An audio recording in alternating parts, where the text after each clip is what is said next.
Olá, tudo bom? A gente vai começar então agora a aula de fluxo da informação genética e replicação. A gente vai dar primeiro uma introdução sobre a estrutura química dos ácidos nucleicos para depois a gente focar na aula de replicação.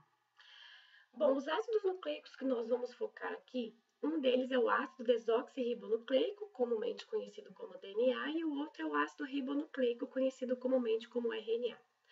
Tanto um ácido quanto o outro são formados por nucleotídeos. Então, os nucleotídeos se unem formando um ácido nucleico. E esses nucleotídeos, por si, são formados por três estruturas, conhecidas como base nitrogenada, pentose e fosfato, que podem diferenciar entre si, e é isso uma das características que diferencia um DNA de um RNA. Aqui, por exemplo, nós temos os nucleotídeos, que são formados pela base nitrogenada, tanto aqui formado por 2 anéis de carbono, aqui um.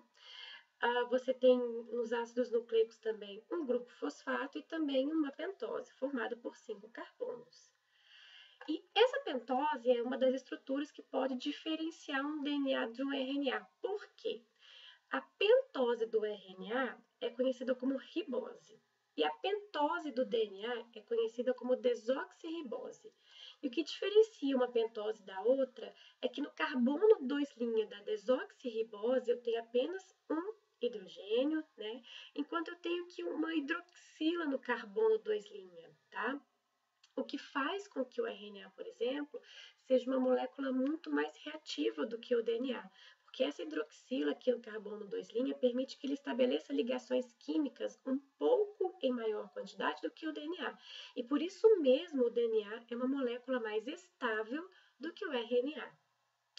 As bases nitrogenadas, por sua vez, deixa eu só mudar aqui para que vocês possam ver, as bases nitrogenadas, elas são classificadas em purinas e pirimidinas.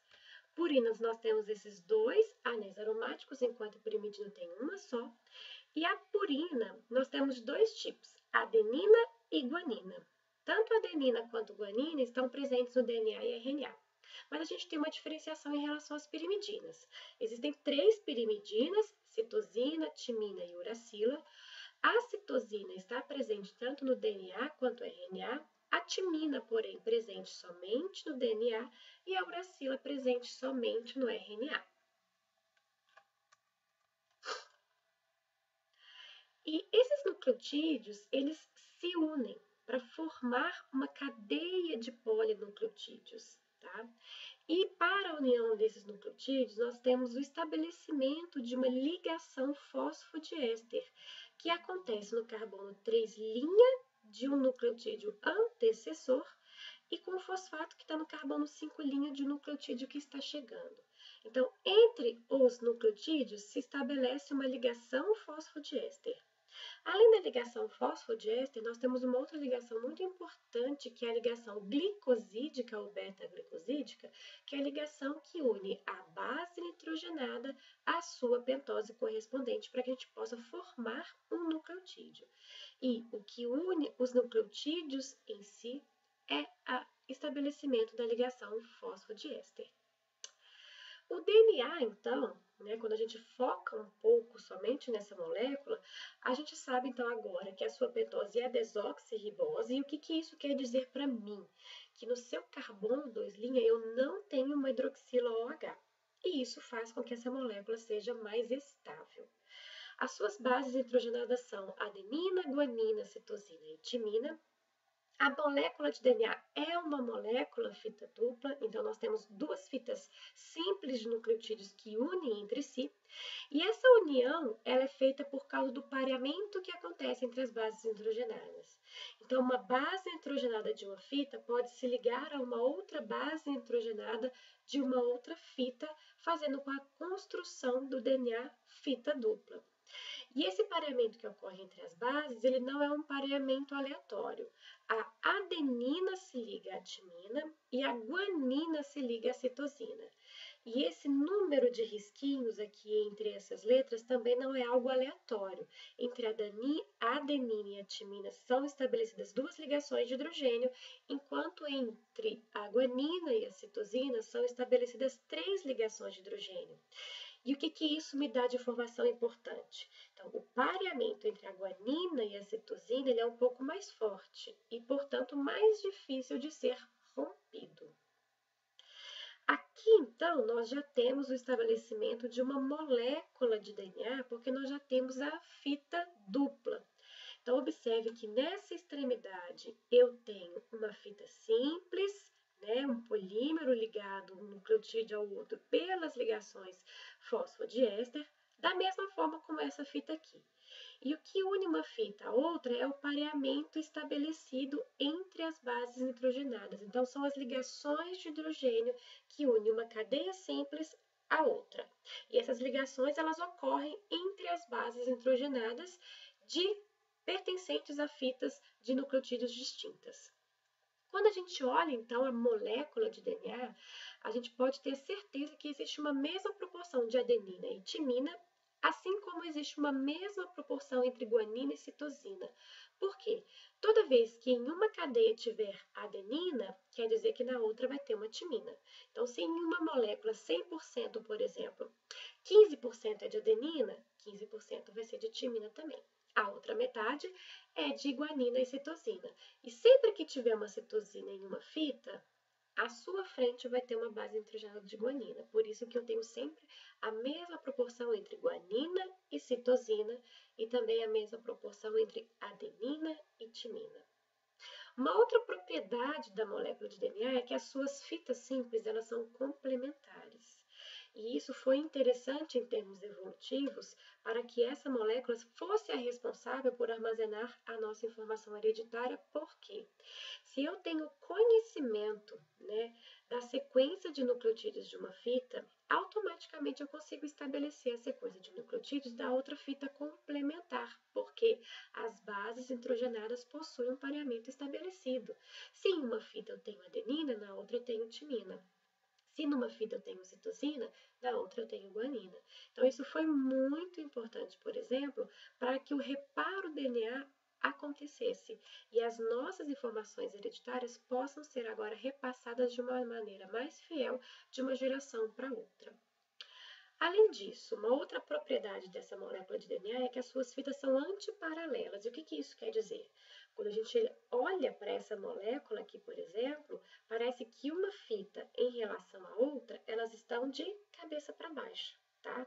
Isso acontece porque quando a gente olha para a extremidade dessa fita, ó, o carbono que está aqui nessa extremidade é o carbono 5'. Então, eu dou a propriedade para essa extremidade 5'. Nessa fita de cá, ó, é a hidroxila do carbono 3'. Então, essa fita, ela tem sentido 5', 3'. Enquanto que a sua outra fita complementar tem sentido contrário, por isso que nós chamamos de antiparalelas. Se nessa fita essa extremidade é 5', essa aqui só pode ser 3', e de fato é. Aqui eu observo ó, o a hidroxila OH no carbono 3', e aqui o grupo fosfato do carbono 5'. Então, essa aqui tem sentido 3', 5'. E aqui eu já faço uma ressalva importante para o que a gente vai tratar daqui a pouco, que é a replicação. Percebam que aqui nessa fita eu tenho uma extremidade 3' com uma hidroxila OH disponível, enquanto aqui essa hidroxila no carbono 3' está disponível em sentido contrário. Isso vai ter uma implicação muito importante na replicação que a gente vai falar logo a seguir. Bom, essas fitas, portanto, antiparalelas e complementares, elas acabam subindo uma formação de dupla hélice. E isso acontece porque cada componente do nitrogênio, das bases do nucleotídeo, perdão, eles têm afinidades distintas pela água. Então, é por isso que essas fitas, que são complementares, assumem esse formato de dupla hélice.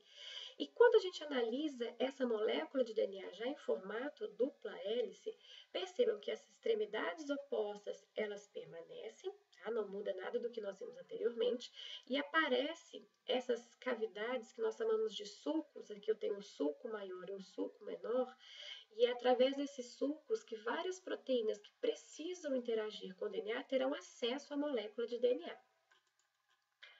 Bom, quando a gente pensa então no outro ácido nucleico, que é o RNA, o que eu tenho que ter em mente? Que quando eu falo de RNA, a pentose existente é a ribose, e isso implica, portanto, que no seu carbono 2' eu tenho uma hidroxila OH, o que faz com que essa molécula seja mais reativa e, portanto, menos estável do que o DNA. As suas bases nitrogenadas são adenina e guanina, são as bases purinas, e as bases nitrogenadas pirimidinas são citosina e uracila. A molécula de RNA é uma fita simples e, portanto, aquele pareamento entre as bases nitrogenadas tão comumente acontece no DNA para que se torne uma molécula fita dupla, não vai acontecer no RNA. Contudo, a molécula fita simples de RNA, ela pode dobrar sobre si mesma. E quando isso acontece, a gente pode sim e vai observar um pareamento entre bases existentes. E quando isso acontece, quais bases vão se parear com quem? Então, a guanina se pareia com a citosina, assim como observado no DNA. Agora, a adenina, por sua vez, vai se parear à uracila, visto que não existe timina na molécula de RNA. Aqui eu tenho exemplificado 3 moléculas de RNAs mais comumente conhecidas, que são o RNA mensageiro, o RNA ribossômico e o RNA transportador, que nós vamos dar um foco nas aulas seguintes. Portanto, as moléculas de DNA e de RNA, ambas são formadas por ácidos nucleicos e que, portanto, são construções de nucleotídeos. E os nucleotídeos, por sua vez, são formados por uma base nitrogenada, que pode ser do tipo purina ou pirimidina, uma pentose, que se for DNA é do tipo desoxirribose e que se for de RNA é do tipo ribose, e um grupo fosfato. E, tanto no DNA quanto no RNA, esses nucleotídeos eles são unidos entre si por ligações conhecidas como ligações fosfodiéster, que são estabelecidas entre o carbono 3' OH de um nucleotídeo antecessor com o grupo fosfato de um nucleotídeo que está chegando. E quando eu penso em molécula de DNA, eu estou pensando numa molécula fita dupla, enquanto que molécula de RNA eu estou pensando numa molécula fita simples. Existia, portanto, um dogma central de que uma molécula de DNA ela poderia dar origem a uma outra nova molécula de DNA por um procedimento que a gente conhece como replicação de DNA. E essa molécula de DNA, com sua informação, portanto, ela poderia dar origem a uma molécula de RNA, transportando essa informação de uma molécula para outra por um procedimento conhecido como transcrição.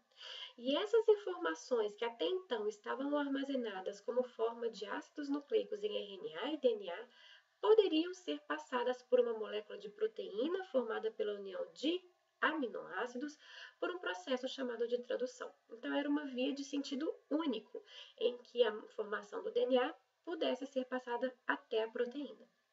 Contudo, esse dogma central ele já não existe mais, porque a gente já sabe que, em alguns vírus, a informação ela pode ser transferida de RNA para DNA. Existem alguns vírus, que são os retrovírus, e que o seu material genético ele é armazenado na molécula de RNA e não de DNA. Mas que quando infecta a gente, por exemplo, que a nossa molécula é uma molécula de DNA, ele consegue, através de uma enzima chamada de transcriptase reversa, fazer o que a gente conhece como transcrição reversa, e que a informação de RNA vai ser repassada por uma molécula de DNA. E outra coisa que acontece também é a replicação de RNA, em que a informação numa molécula de RNA pode dar origem a uma nova molécula de RNA. E quando a gente pensa, portanto, agora em fluxo da informação genética, nessa passagem da informação de uma molécula de DNA para uma outra molécula de DNA, num procedimento que a gente conhece como replicação, ou então, a passagem dessa informação de uma molécula de DNA para RNA, que é o procedimento de replicação, ou ainda o último passo do fluxo da informação genética, que é quando essa informação é passada de uma molécula para RNA do DNA. São vários procedimentos que acontecem entre eles. E o primeiro procedimento do fluxo da informação genética que nós vamos focar é a replicação de DNA. E essa replicação ela é considerada uma replicação semiconservativa. E como o próprio nome sugere, uma molécula ela vai conservar um pouco da informação daquela molécula que lhe deu origem. Então, se a gente olha, portanto, aqui, ó, nós temos um cromossomo formado por uma molécula de DNA fita dupla, representada aqui em azul. E quando acontece essa replicação, essas duas fitas aqui vão dar origem a duas novas moléculas de DNA. Essas fitas antigas, representadas aqui por uma coloração azul, elas vão dar origem a uma nova fita recém-sintetizada, aqui representada por vermelho. E quando a gente compara, então, esse cromossomo com esse cromossomo, aqui, ó, este cromossomo com este cromossomo, a gente percebe que esse novo cromossomo aqui, ó, que é formado por uma nova molécula de DNA, ela é semiconservativa porque ela possui metade da sua informação genética nessa fita antiga, azul, e a nova informação genética está aqui com a fita vermelha. Não é a informação genética que é nova, tá? É a nova fita que foi recém-sintetizada. Então, nessa nova imagem aqui, ó, o que eu posso ter de informações importantes? Eu tenho uma molécula de DNA que eu vou chamar de molde, porque ela vai dar origem a duas novas moléculas de DNA. Então, essas fitas vão se abrir, uma dessas azuis vai ser a fita molde, para que possa ser sintetizada uma nova fita de DNA representada aqui por amarelo. Aqui desse lado acontece a mesma forma, a outra fita molde azul vai servir de molde para o surgimento dessa nova fita aqui formada em amarelo.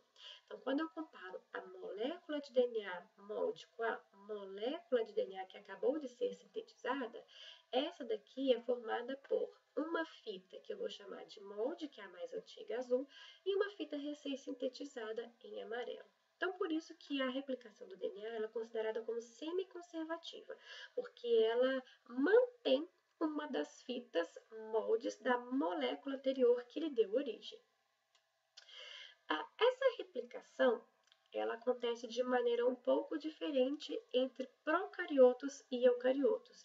E já adianto que a informação que a gente possui dos procariotos é muito mais apurada do que quando a gente compara com os eucariotos. Lembrando que procariotos, né, a sua molécula de DNA é uma molécula circular. E a sua replicação começa de um ponto que eu conheço como origem, e a partir deste ponto, todo o processo de replicação ele se dá tanto de um lado quanto de outro.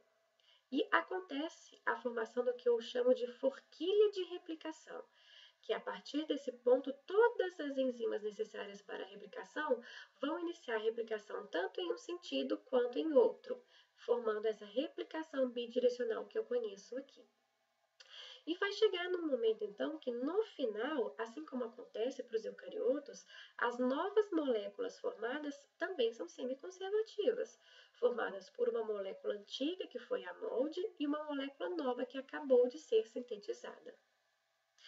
Essa replicação, portanto, deixa eu só tirar isso aqui um pouquinho.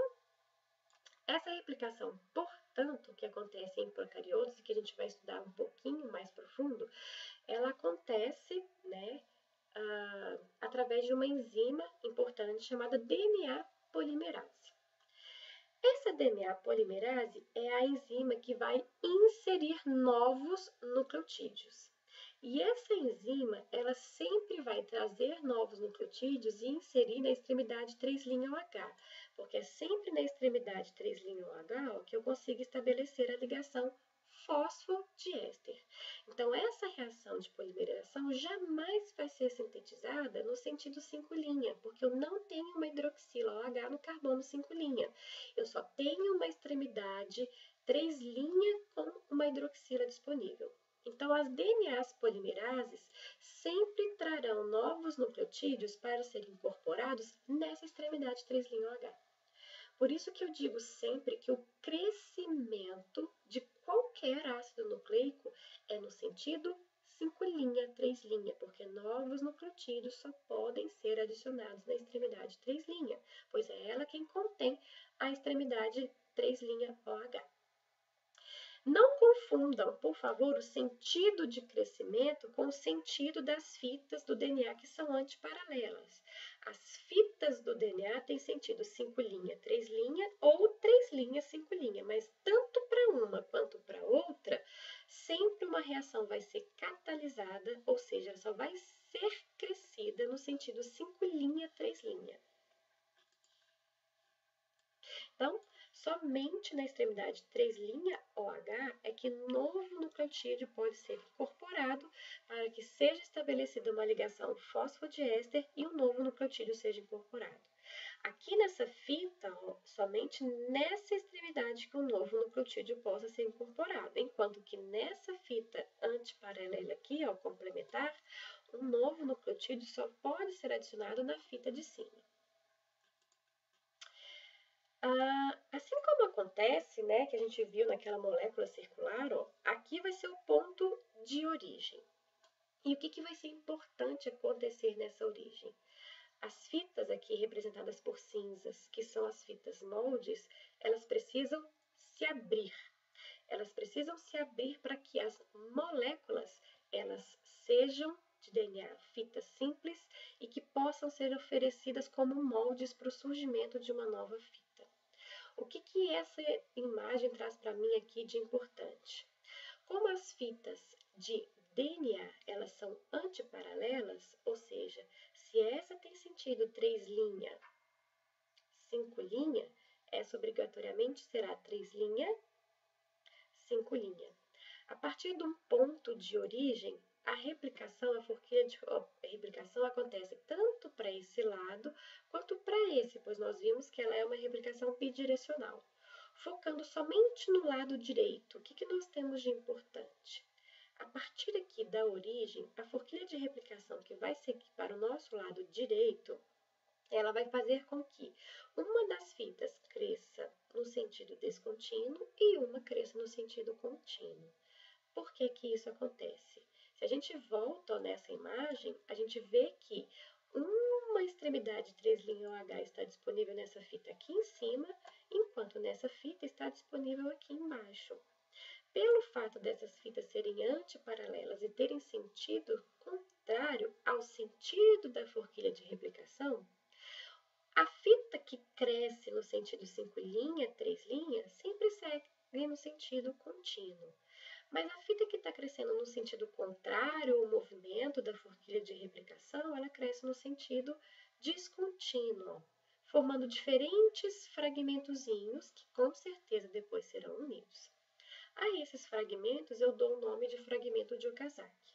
Isso também acontece nesse outro lado aqui da replicação, focando agora no sentido esquerdo, ao movimento da forquilha de replicação. É essa fita aqui de cima ó, que vai crescer no sentido 5', 3'. Portanto, ela cresce no sentido contínuo quando eu penso no movimento da forquilha de replicação. Essa nova fita aqui ó, cresce no sentido descontínuo, pois está no sentido contrário à forquilha de replicação. Ela cresce ó, 5', 3'. Então, essa fita que cresce no sentido contrário ao movimento da forquilha de replicação, ela cresce de uma maneira descontínua, formando os fragmentos de Okazaki que estão aqui representados. Esses fragmentos, depois, eles precisam ser unidos. E se a gente volta, ó, eu tenho um fragmento, por exemplo, adjacente ao outro, um fragmento adjacente ao outro. E lembrando que esses fragmentos, eles são formados por nucleotídeos. Então, quando eu penso num fragmento, né, e no outro fragmento, todos eles formados por nucleotídeos, mas entre eles estão desconectados. E eu preciso ligar esses fragmentos entre si. Como que isso vai acontecer? Vai entrar em ação essa outra enzima que é a DNA ligase.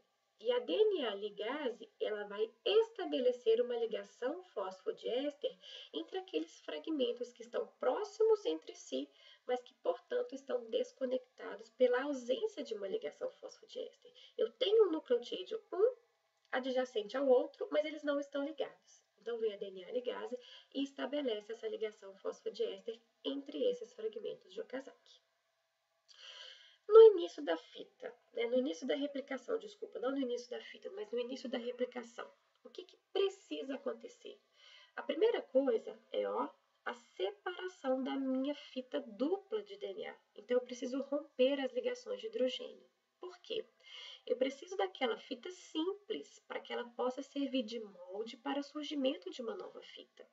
Para que a DNA polimerase possa saber que na molde tem, por exemplo, uma timina e que ela vai trazer um nucleotídeo contendo uma adenina. Que na fita molde eu tenho uma guanina e o próximo nucleotídeo que ela vai trazer vai ter uma citosina. Então, eu preciso da minha fita simples, que é o que eu chamo de desnaturação da molécula de DNA. E isso acontece nos organismos com o uso de uma enzima chamada de helicase. Ela vai romper, portanto, as ligações de hidrogênio naqueles pontos específicos onde ocorrem o início da replicação, que nas bactérias a gente conhece como origem. E são regiões ricas em ligações entre adenina e timina, que são aqueles pareamentos em que eu só tenho duas ligações de hidrogênio e que, portanto, são mais fáceis de serem rompidos. Só que o movimento, a ação da helicase, ela pode provocar torções na minha molécula de DNA, porque lembrando que a molécula de DNA, ela é uma dupla hélice. Então, o movimento da helicase pode provocar torções indesejáveis na nossa molécula de DNA, o que poderia, por exemplo, bloquear a passagem da minha forquilha de replicação e romper todo o processo de replicação. Então, portanto, entram em ações enzimas conhecidas como topoisomerases. E existem diferentes tipos de topoisomerases, como, por exemplo, a girase que a gente encontra em procariotos. E o que as topoisomerases vão fazer é retirar aquelas torções que estão presentes no DNA por causa da ação da helicase. Então, essas topoisomerases, elas estarão sempre à frente da helicase, porque se ela causar alguma torção na molécula de DNA, essas topoisomerases entram em ação, retirando essas torções. Além disso, além de helicase, além de topoisomerase, uma outra proteína importante para a replicação são as proteínas SSB, de Single Strand DNA Binding. O que as proteínas SSB fazem? Então, quando as moléculas, as helicases atuam e deixam a minha molécula fita simples, essa fita simples desestabilizada pode inclusive dobrar sobre si mesma, provocando aqueles grampos de cabelo e pode inclusive surgir um pareamento entre essas bases nitrogenadas e elas, portanto, não servirão mais de molde. Então, essa fita simples, ela precisa ser estabilizada para que isso não aconteça. E a proteína que vai estabilizar essa fita simples, são as proteínas SSBs. E elas fazem com que essas fitas simples sejam estáveis e possam atuar como um molde para a replicação. E aí, quando eu tenho, portanto, uma fita simples de DNA estabilizada, eu já tenho todas as condições necessárias para que eu possa fazer o alongamento da minha cadeia e a síntese da cadeia nova. E quem vai fazer isso, a inserção de novos nucleotídeos, é a DNA polimerase. Então, as DNAs polimerases é que serão responsáveis pelo alongamento da cadeia.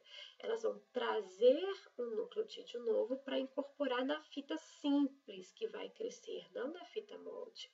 Então, a fita molde ela vai especificar a sequência de nucleotídeos que vai ser inserida pela DNA polimerase através da complementariedade de bases. Então, se na fita molde ela tem uma timina, ela vai chegar com um nucleotídeo contendo uma adenina. Se ao lado da timina na fita molde eu tenho uma guanina, a DNA polimerase chega com um nucleotídeo de citosina e assim ela vai criando uma nova fita complementar. Lembrando sempre que a DNA polimerase ela precisa de uma extremidade 3' OH livre para estabelecer uma ligação fosfodiéster entre os nucleotídeos. Então, ela precisa de um nucleotídeo antecessor para que ofereça a extremidade 3' OH para que ela possa chegar com um novo nucleotídeo, estabelece a ligação fosfodiéster. Esse nucleotídeo que acabou de chegar já tem uma extremidade 3' OH para que ela possa chegar e trazer um novo nucleotídeo. Então, se a gente pensa que ela sempre precisa de um nucleotídeo antecessor, a gente precisa de algum mecanismo especial para que a gente possa iniciar a incorporação dos nucleotídeos. Porque se eu preciso de um nucleotídeo antecessor, alguma coisa precisa acontecer para que eu tenha esse nucleotídeo antecessor e a DNA polimerase possa chegar com esse meu segundo nucleotídeo. Bom, isso acontece com o uso de um primer. Então, o que vai ser o primer? O primer vai ser uma sequência de nucleotídeos que vai ser incorporado primeiro, por isso que ele é chamado de primer, de iniciador. Ele vai ser incorporado primeiro e o primer, ele é um fragmento de nucleotídeo. Se ele é de nucleotídeo, ele vai ter a oportunidade de oferecer uma extremidade 3' OH livre para a DNA polimerase colocar o primeiro nucleotídeo. Depois que a DNA polimerase já colocou o primeiro nucleotídeo, esse nucleotídeo já vai ter essa extremidade 3' OH para que ela possa trazer um outro nucleotídeo. Então, vai trazer a sua extremidade 3' OH e assim sucessivamente. Mas de onde vem esse primer, né? Quem coloca esse primer? Então, esse primer ele é sintetizado por uma enzima especial que é a chamada de primase. E essa primase ela é uma RNA polimerase. Porque o primer, ele é um nucleotídeo de RNA e não de DNA, tá? Então, esse primer, ele é colocado pela primase, porque essa primase, ela, diferentemente da DNA polimerase, não necessita de um nucleotídeo antecessor. As RNAs polimerases são capazes de sintetizar um RNA tendo um DNA como molde e não precisa de um nucleotídeo anterior com uma extremidade 3' OH. Então, eu tenho aqui, ó, representado um DNA fita simples, que está servindo de molde, e aqui em amarelo, a nossa primase. Então, a primase consegue colocar ó, o primeiro nucleotídeo sem a necessidade de um nucleotídeo antecessor. Então, ele forma um fragmento ó, de nucleotídeos, que é o primer, e esse primer, portanto, por ser de nucleotídeos, ele vai oferecer uma extremidade 3' OH e essa extremidade 3' OH do primer vai ser utilizado pela DNA polimerase para que ela possa alongar a cadeia daqui para frente, tá? Bom, em procariotos, nós temos diferentes DNAs polimerases. A DNA polimerase 3 é uma polimerase que vai alongar a cadeia, ou seja, ela vai adicionar novos nucleotídeos de DNA naquela extremidade oferecida pelo primer. Isso acontece tanto naquela fita que está crescendo de maneira contínua, quanto naquela fita que está crescendo de maneira descontínua. Então, para o crescimento dos fragmentos de Okazaki, bem como para a fita contínua, é a DNA polimerase 3 que vai adicionar novos nucleotídeos. Quando é que ela vai terminar? Né?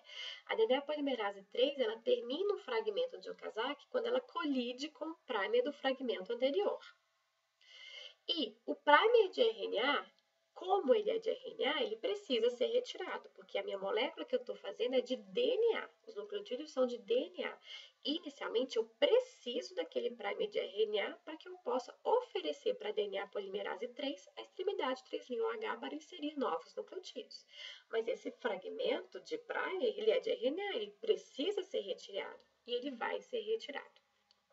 Em procariotos, o primer de RNA vai ser retirado pela DNA polimerase 1, que ela tem uma atividade exonuclease 5', 3' e ela acaba retirando esse primer. E essa mesma DNA polimerase 1 também tem atividade de polimerase, de adicionar novos nucleotídeos, no sentido 5', 3'. E essa mesma DNA polimerase vai substituir aquele buraco que antes estava ocupado pelo primer. Então, a mesma DNA polimerase 1 retira e adiciona novos nucleotídeos de DNA. E como é que ela vai adicionar novos nucleotídeos de DNA? Lembre-se que atrás de um fragmento de Okazaki tem um outro fragmento de Okazaki. Então, quando eu retiro o primer, por exemplo, eu ainda tenho DNAs aqui que foram incorporados que vão dar aquela extremidade 3' OH para que ela possa preencher aquele espaço. E entre um fragmento e outro, a DNA ligase vai unir aqueles nucleotídeos vizinhos, estabelecendo a ligação fosfodiéster. Bom, então aqui a gente tem ó, uma fita de DNA molde, tá? apenas representado uma fita, mas lembre-se que isso acontece para uma outra fita aqui também, tá? Eu tenho, portanto, uma origem aqui, tá? Aqui vai ser onde inicia a minha replicação. E aí eu vou ter, então, a primase sintetizando um primer aqui, e aqui está acontecendo a mesma coisa, a primase sintetizando um outro primer. Porque eu tenho diferentes fragmentos de Okazaki sendo estabelecidos. Então, depois que a primase colocou esses primers, eu já tenho a possibilidade de oferecer a DNA polimerase 3 uma extremidade 3' H para que ela possa fazer o alongamento e que só vai terminar quando ele encontrar o primer de um fragmento. Então, tá aqui, vai sintetizando até encontrar um outro primer aqui. Depois, o que precisa acontecer? A DNA polimerase 1, agora, ela vai retirar esses nucleotídeos de RNA do primer com sua atividade exonuclease 5', 3'. E essa mesma polimerase 1, ela vai substituindo aquele primer de RNA por nucleotídeos de DNA. Só que entre um fragmento e outro, a gente vai ter um nucleotídeo vizinho sem a ligação fosfodiéster estabelecida. E aí é que entra a DNA ligase para estabelecer uma ligação fosfodiéster entre esses nucleotídeos vizinhos, mas que não estão ligados entre si. A replicação, então, dos procariotos, ela tem essas duas polimerases principalmente envolvidas, a polimerase 3 para fazer o alongamento e a 1 para retirada do primer, substituição do primer. E tanto uma quanto a outra, ela possui uma atividade de inserção e precisa, portanto, de uma extremidade 3' OH. Então, sempre na extremidade 3' OH que vai ser inseridos novos nucleotídeos. Mas esses nucleotídeos podem ser que eles sejam inseridos de maneira errada, como a gente está vendo aqui. Se eu tenho uma citosina no meu fragmento molde, eu tenho que chegar com um nucleotídeo que tenha uma guanina. E aqui ele está colocando um nucleotídeo que tem uma adenina. E, portanto, eu tenho um pareamento errado. Então, as DNAs polimerases, elas têm uma atividade de revisão durante a replicação. Então, ela percebe, por exemplo, que esse pareamento é errado e com a sua atividade de exonuclease 3', 5', ela retira aquele nucleotídeo que possui uma base nitrogenada que não é uma base nitrogenada correta e aí faz essa revisão colocando, portanto, o nucleotídeo com a base nitrogenada correta. Então, elas possuem essa revisão durante a replicação. Falha? Falha. E a gente vai ver o que acontece na aula seguinte, quando a gente tem a inserção de um nucleotídeo de maneira errada, ok? Mas as próprias DNAs polimerases possuem um mecanismo de revisão para que isso não aconteça. Afinal de contas, a molécula de DNA, ela armazena as nossas informações hereditárias. Então, a passagem dessa informação de uma molécula para outra tem que ser a mais fiel possível. E aqui a gente tem representado, portanto, um diagrama de uma forquilha de replicação de DNA em um procarioto, que é uma E. coli. Então, o que eu tenho acontecendo nesse momento? Aqui eu tenho em azul mais escuro as minhas fitas, que estão servindo de fitas moldes. Então, eu tenho uma fita molde que tem sentido 3', 5', e a fita molde de sentido 5', 3'. E o sentido da forquilha de replicação nesse diagrama é de baixo para cima, como indicado pela seta. A fita molde 3', 5', vai dar origem a uma fita com sentido 5', 3'. E essa fita que está crescendo no sentido 5', 3', está crescendo no sentido correto do crescimento, junto com o movimento da forquilha de replicação. Então, ela cresce de maneira contínua. Eu tive aqui, no início, já não está mais representado, um único primer, que deu à polimerase a extremidade 3' OH para que ela pudesse inserir todos esses novos nucleotídeos. E o que eu tenho de importante aqui nesse diagrama da minha forquilha de replicação? Eu tenho sempre, a topoisomerase aqui na frente, tá? E por que ela está na frente? Porque o movimento da helicase pode criar torções na minha molécula de DNA, inclusive romper o andamento da minha forquilha de replicação. Isso não é interessante porque a bactéria não consegue replicar o seu DNA. Então, a topoisomerase está sempre à frente para tirar possíveis torções criadas pelo movimento da helicase. O que a helicase vai fazer? Romper as ligações de hidrogênio dessas fitas moldes para que elas possam ser fitas simples e servirem de moldes. E as fitas simples precisam ser estabilizadas. E quem vai estabilizar as fitas simples são as proteínas SSB, tá? A DNA polimerase 3 aqui representada, ó, é aquela que vai inserir novos nucleotídeos promovendo o alongamento das fitas. Foi ela quem atuou nessa fita aqui, que está crescendo em sentido contínuo, e é ela que está atuando aqui, ó, criando os fragmentos de Okazaki. Para que isso possa acontecer, eu tenho aqui representado em verde, ó, o primer, que foi sintetizado pela primase. Lembrando que a primase consegue inserir um primeiro nucleotídeo sem a necessidade de um nucleotídeo antecessor. E é exatamente por isso que o meu primer é um primer de RNA e não de DNA. Esse primer, então, por ser de nucleotídeo, oferece uma extremidade 3' H para a DNA polimerase colocar novos nucleotídeos de DNA. E esse fragmento vai crescer até que ele encontre o primer do fragmento anterior. Esses primers de RNA serão retirados pela DNA polimerase 1, que não está aqui representada. Desculpa, está aqui, ó, essa bolinha azul. Ela vai retirar esse primer e ela própria vai preencher esse espaço do primer com nucleotídeos de DNA. Assim, eu vou ter um fragmento, né, próximo ao outro nucleotídeo vizinho, mas ainda desligados, né, não unidos. E quem vai fazer essa união entre eles é a ligase, estabelecendo uma ligação fosfodiéster entre esses dois nucleotídeos. Bom, isso que a gente vê representado dessa forma não é assim que acontece. Afinal de contas, o movimento da forquilha de replicação é nesse sentido, e essa daqui que está crescendo no sentido descontínuo está indo em direção contrária à minha forquilha de replicação. Então, como isso pode acontecer? O que acontece é que a gente tem essa dobra, ó, aqui na minha molécula de DNA, na minha fita de DNA que está crescendo no sentido descontínuo, para que o primer de RNA possa ser posicionado próximo à DNA polimerase 3, para que ela possa fazer a inserção de novos nucleotídeos até chegar ao primer do fragmento anterior. Então, o que está acontecendo aqui especificamente nessa imagem?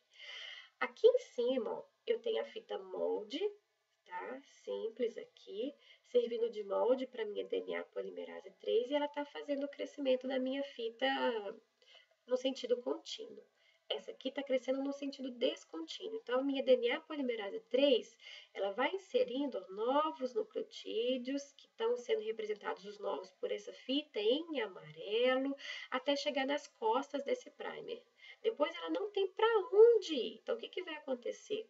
Esse primer vai ser puxado para que fique aqui próximo à DNA polimerase e os novos nucleotídeos possam crescer até que ele encontre as costas do primer do fragmento de Okazaki. E quando vai terminar, né, essa replicação? Então, essa replicação em E. coli, ela também termina em regiões específicas, né? Assim como eu tenho uma origem que inicia a minha replicação, eu também tenho regiões específicas que terminam a minha replicação. Então, eu tenho as regiões TER-A e TER-B que impedem o avanço da forquilha de replicação, e aí eu tenho também, né, sendo recrutadas para essas regiões algumas proteínas específicas que vão auxiliar na separação daquelas duas moléculas de DNA que acabaram de ser replicadas.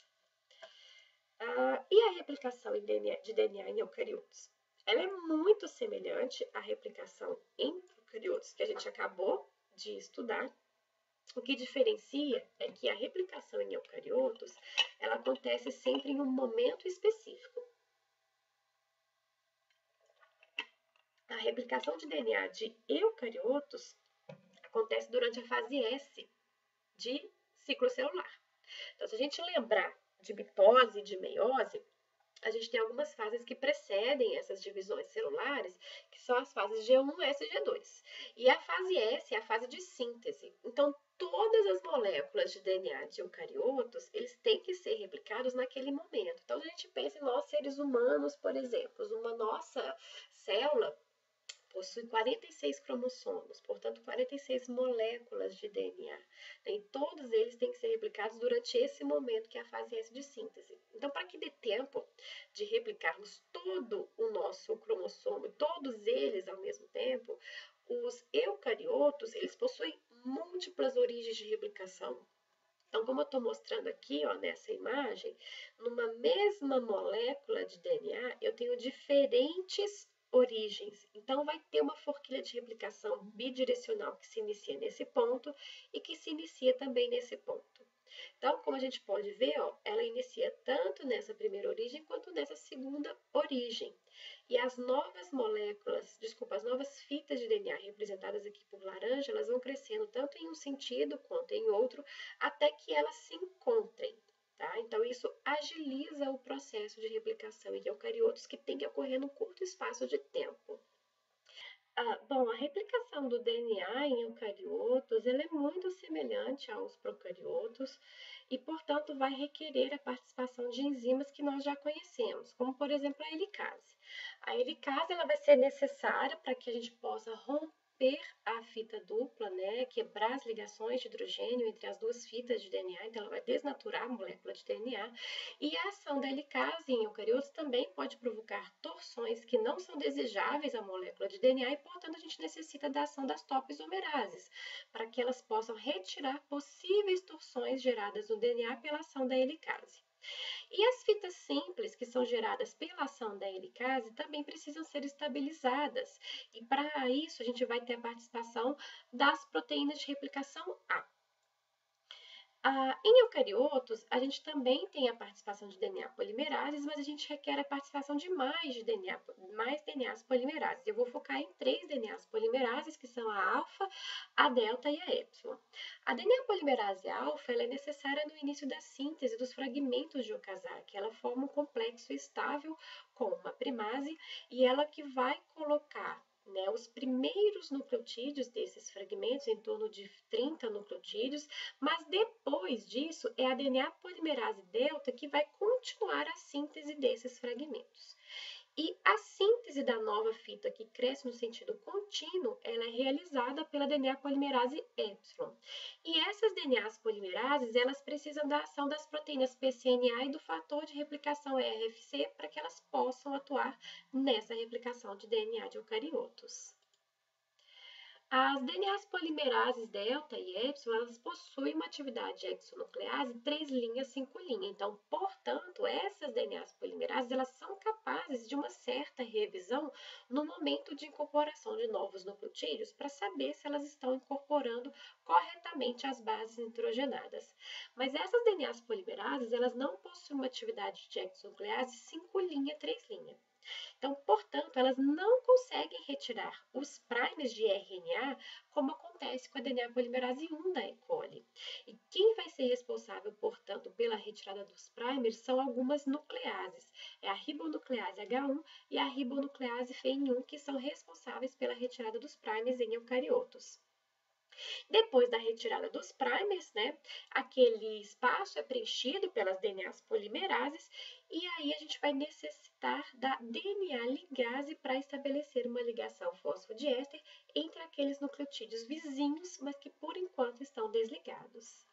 Como a gente pode ver nessa figura, então, a gente tem a representação de uma replicação de DNA de eucariotos. O que nós temos aqui importante, portanto?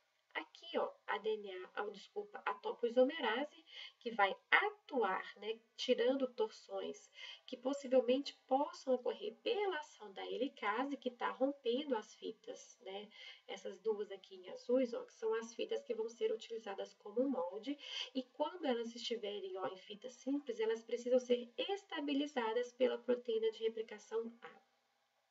Eu tenho responsável pela síntese da fita contínua a DNA polimerase epsilon, e aqui estão o RFC e pCNA, que são aquelas proteínas necessárias para a ação dessas DNAs polimerases. Aqui na fita que cresce de maneira descontínua, portanto, formando vários fragmentos de Okazaki, o que eu tenho? eu tenho representada a DNA polimerase alfa, que forma um complexo com a primase, ó, e coloca os primeiros nucleotídeos, mas eles depois, ó, em torno de 30 mais ou menos, depois esse fragmento de Okazaki vai ser preenchido, na verdade, pela DNA polimerase delta. E esses primers representados aqui em verde, ó, que são colocados por essa primase, serão retirados por essas nucleases, né, ribonuclease H1 ou ribonuclease Fe1, e depois a gente vai ter o preenchimento daquela região pelas polimerases. Quando a gente pensa em procarioto, a molécula é uma molécula circular. E você tem regiões específicas de terminação, TR e TRB, como a gente viu anteriormente, que é onde acontece o término. Com eucariotos, nós temos um problema que vai ser corrigido de uma maneira especial e que acontece na extremidade, nas pontas dos cromossomos, que são as regiões conhecidas como os telômeros. O que acontece na extremidade desses cromossomos lineares? Como qualquer início, né, a gente precisa de um primer, que é feito de RNA e que depois vai ser retirado. Só que, quando a gente retira aquele primer, quando a gente pensa em fragmento de Okazaki, por exemplo, eu tenho um fragmento aqui, ó, dando uma extremidade 3' H, e aí a polimerase vem e preenche esse espaço. Só que eu não vou ter isso na extremidade do cromossomo, eu não vou ter isso na ponta do meu cromossomo. Então, como é que os DNAs são replicados nessas extremidades pelos eucariotos?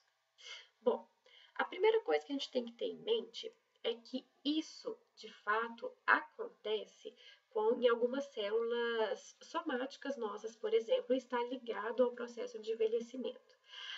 Se essa ponta que é gerada aqui, ó, esse gap que é gerado aqui, ó, não for preenchido, a cada replicação, o meu cromossomo vai ser encurtado. E como eu estava dizendo anteriormente, isso de fato acontece, está relacionado à senescência celular, ao envelhecimento das nossas células. Mas existem algumas células em que isso não pode acontecer, né?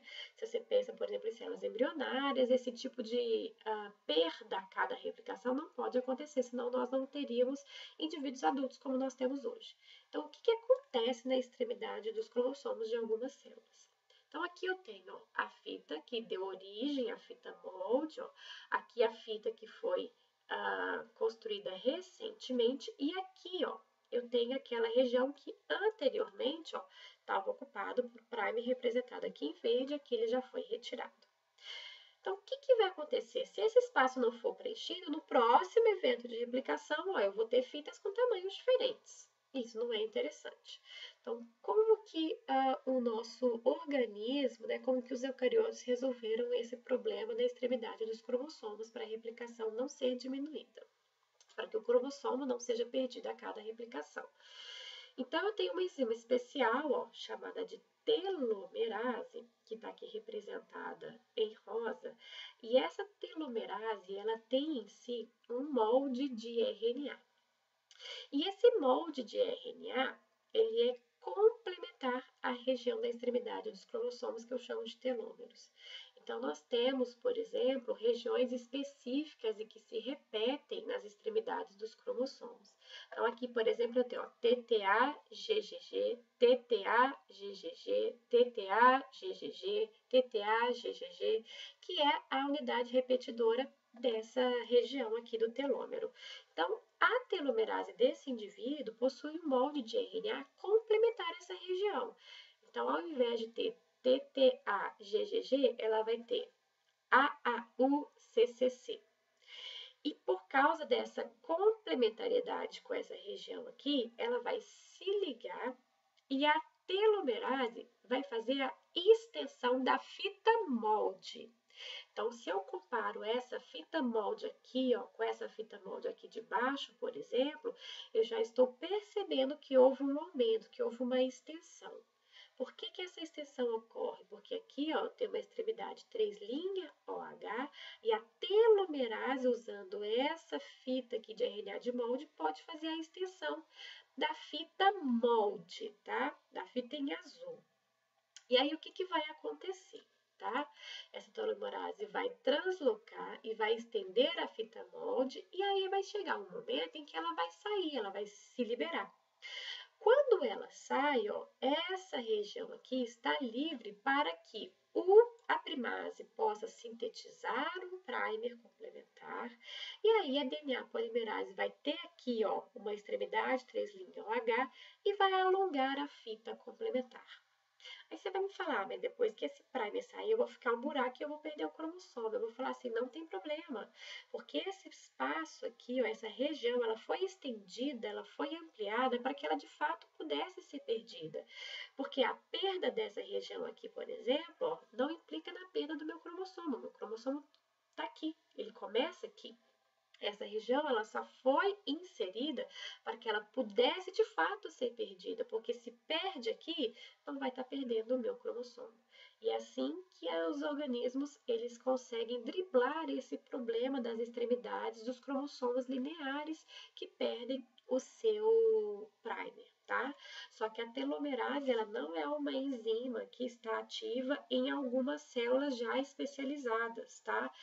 São somente células embrionárias, organismos unicelulares, apesar de que já tem vários estudos que mostram, por exemplo, que a telomerase ela está totalmente ativa em alguns determinados tipos de célula, como por exemplo células de câncer, tá? Então, essa atividade da telomerase ela está relacionada sim ao nosso processo de envelhecimento normal das células, ok? Então, obrigada a vocês pela atenção. Essas são algumas informações sobre a replicação que eu queria passar para vocês e algumas informações complementares vocês vão encontrar nos capítulos de referência, tá bom? Obrigada!